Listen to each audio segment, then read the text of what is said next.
Okay, so there's a huge shift happening in the global race for AI dominance. But the new leader isn't playing by the old rules.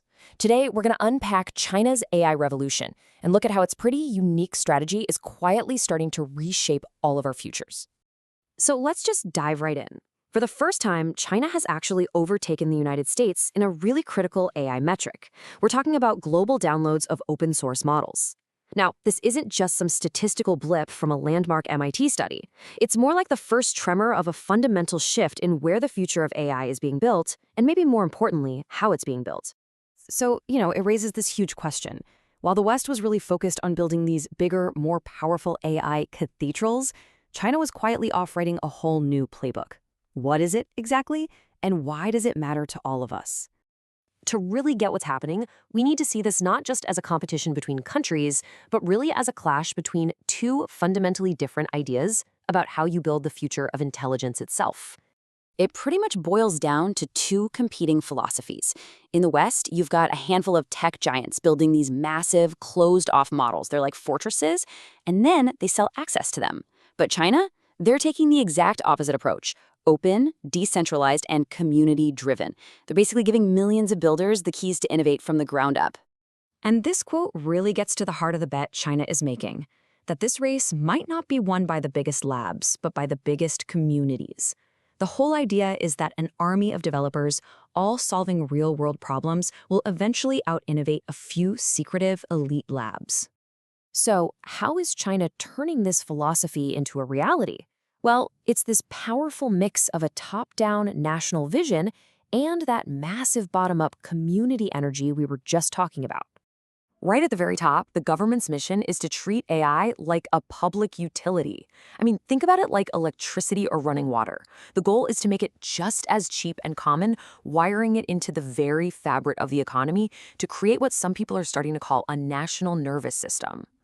And this isn't just talk, it is a concrete and, frankly, an incredibly ambitious roadmap.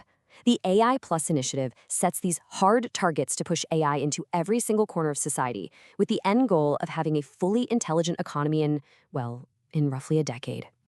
These big national plans are already translating from code into concrete, with real-world deployments that are scaling at a breathtaking pace.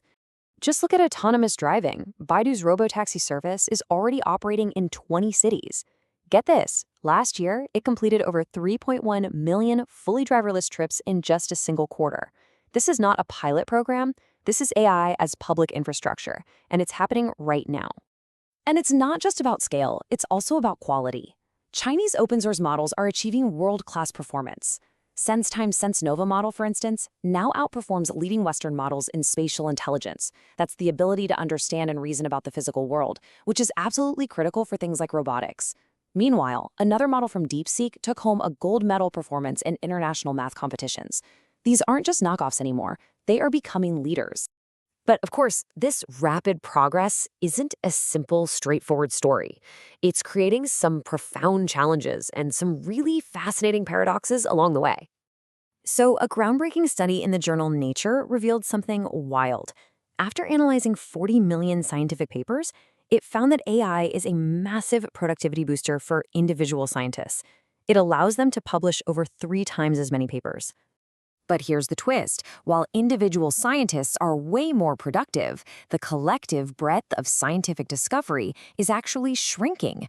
See, AI pushes researchers toward popular fields where there's already a ton of data, creating what the study calls scientific involution. Basically, everyone is running faster, but they're all running in the same direction. The second major challenge is much more concrete. China's entire AI ambition is built on a foundation that it doesn't fully control. We're talking about the raw computational power of advanced chips. It's a glaring weak spot. Despite a huge national push for self-sufficiency, Chinese firms still heavily favor foreign chips. In 2024, they bought more than double the number of high-end NVIDIA chips compared to the domestic alternatives from Huawei. This leaves the US with an estimated 10-fold advantage in raw compute power, and that's China's single biggest bottleneck. And yet, even with these hurdles, China isn't just building this new AI model for itself. No, it's actively packaging it up and exporting it as a new vision for the rest of the world. A core part of this global strategy is something called turnkey AI. So, instead of just selling software, Chinese companies offer entire ready-to-use systems. It's essentially an AI in a box for a city or an entire industry, complete with everything from the software and sensors to the data centers. And this is being rolled out globally through initiatives like the Digital Silk Road. China is offering developing nations a low-cost, state-led path to AI modernization, bundling it with 5G networks and smart city grids. For a lot of countries, it's a really compelling alternative to the expensive, corporate-driven Western model, and in the process, it's shaping global tech standards from the ground up. So all of this leaves us with a fundamental question.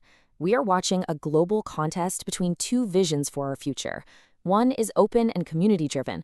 The other is closed and corporate-controlled. The winner isn't just going to lead in technology. They're going to define how our world is organized for generations to come.